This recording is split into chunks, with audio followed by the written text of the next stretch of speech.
Hier is de vrije trap en zelfs heeft de bal vast. Wil kwam naar voren van Rocco. Higuaín verliest het duel van Stefan de Vrij. Ja, wat moet je daar nou van zeggen? Beetje twijfelachtig. Het is nog niet echt het Nederlands elftal wat we hebben gezien in de afgelopen wedstrijden. Hij voelt dat het er nu niet meer van gaat komen. Het wordt penalty schieten. Hier is het eindsignaal van Suat Shakir. Net als tegen Costa Rica wordt er niet gescoord. Nog door Nederland, nog door de tegenstander. Alle troeven in handen van de Argentijnen.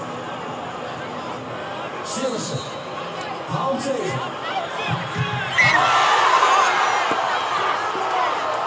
Het is over.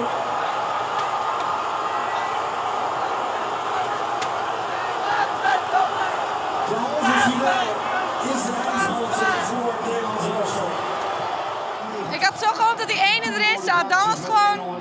Dan stond ik nu hier niet zo. Dat was gewoon helemaal blij, maar nou niet. Vanaf het begin van de wedstrijd had ik er vertrouwen in. Maar ja, nee. Maar de penalty is ook nog wel, maar ja, zonde. Uiteindelijk wel trots natuurlijk dat we zo ver zijn gekomen. Ja, toch wel? Ja, denk ik wel. Zeker met deze ploeg wel.